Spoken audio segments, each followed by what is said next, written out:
वहीं Donald Trump ने Iran के खिलाफ जारी किया है वीडियो। डेथ टू अमेरिका नारों पर ट्रंप का करारा प्रहार। दशकों से हो रहे अमेरिका विरोधी हमलों की याद दिलाई गई। खुद को ईरान को पीछे धकेलने वाला नेता बताया। वीडियो के जरिए ट्रंप ने फिर दिखाया है आक्रामक रुख।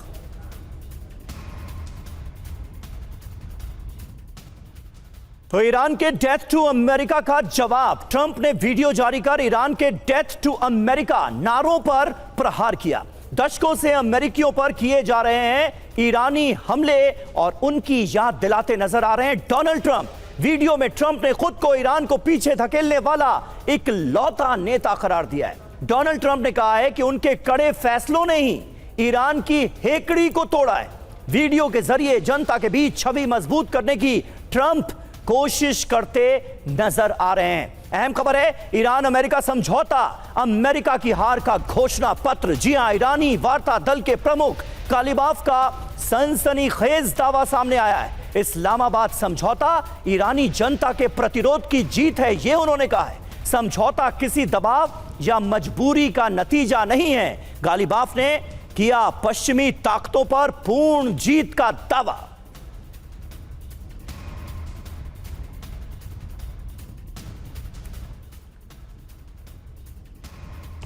तो गालिबाफ कह रहे हैं कि समझौता अमेरिका की हार का घोषणा पत्र है। अमेरिका के साथ हुआ समझौता उसकी हार का मैनिफेस्टो है।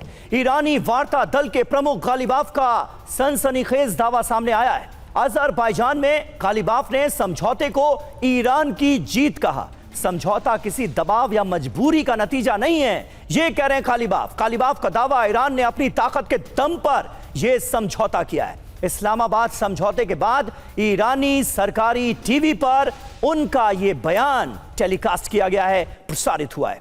और अमेरिका इजराइल से जीता ईरान, बातचीत के बीच मुश्तबा खामनेई के बयान से तनाव। ईरान की सेना ने अमेरिका इजराइल को हराया। लेबनान और रेजिस्टेंस फ्रंट के लड़ाकों ने उनकी मदद की। ओपन सोर्स इंटेल का यह बड़ा दावा सामने आया है मुश्तबा खामनेई के बयान को लेकर।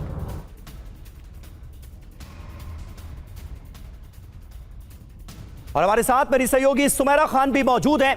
सुमेरा, ईरान का जो ये रुख नजर आ रहा है, मतलब शांति वार्ता हो गई, डील हो गई, समझौते हो गए, दस्तखत हो गए, लेकिन बयानों में ईरान के अभी भी वो आक्रामकता नजर आ रही है ताकि यह बताया जा सके कि किसी भी हाल में हम झुके नहीं हैं, बल्कि हमारी मांगों, हमारी शर्तों के आगे अमेरिका ने सरेंडर किया है। कहीं यह दिखाने की कोशिश में जो शांति की कोशिशें चल रही हैं उसको झटका तो नहीं लग जाएगा? देखिए समीर, आप सही कह रहे हैं कि ये संदेश है, ये देने की कोशिश है, बल्कि हम अगर डील को देखें तो ये वाकई ईरान के पक्ष में है। ईरान ने जो चाहा, जो उनके अहम बिंदु थे उनको उन्होंने मनवाया है, तो जाहिर सी बात है उनके लिए सेलिब्रेट करने का मौका है, उनके लिए अपने लोगों को बताने का मौका है कि देखिए हम नहीं झुके, हमने वो हासिल किया जो हम हासिल करना चाहते थे। तो इसलिए वो तो कहेंगे ही, लेकिन वो अपने आप को जिस तरह से उन्होंने सामना किया है अमेरिका का और इजराइल का, और उसके बाद वो अपने आप को अगर विजयी बता रहे हैं, वो अपनी उपलब्धियों को बता रहे हैं और ये कह रहे हैं कि हम नहीं झुके हैं वेस्टर्न पावर्स के सामने, अमेरिका के सामने, इजराइल के सामने, तो ये उनके लिए है मौका ये करने का। और ये उनको और ताकतवर बनाता है, अपने देश में भी उनको और ताकतवर बनाता है। ये बताता है कि वो तमाम फैक्शंस जो उनके साथ नहीं भी हैं उनको वो और कमज़ोर करते हैं, अपने आप को और ताकतवर दिखाते हैं, बताते हैं कि देखिए अगर हम नहीं प्रोटेक्शन करते तो फिर आपने सुना, अगर पेजेश्कियान ने भी और गालिबाफ ने भी जिस तरह के बयान दिए उसमें उन्होंने कहा है कि अगर हमारे पास मिसाइल्स नहीं होती, हमारे पास वो ताकत नहीं होती जिससे कि हमने रोका है इस युद्ध को, तो फिर वो किसी पर कोई रहम नहीं करते, जैसा कि वो लेबनान में कर रहे हैं, जैसा कि वो गाजा में कर रहे हैं।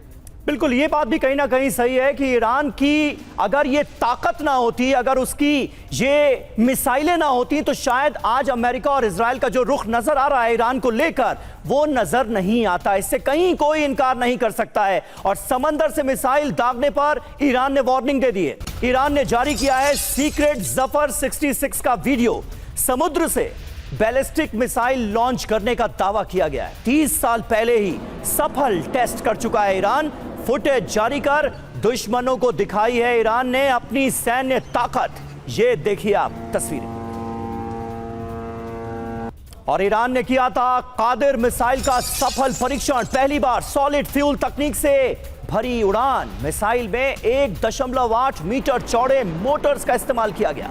कम समय के वार्निंग नोटिस पर इसे लॉन्च किया जा सकता है। भारी तबाही मचाने वाले हथियारों से लैस है ये मिसाइल।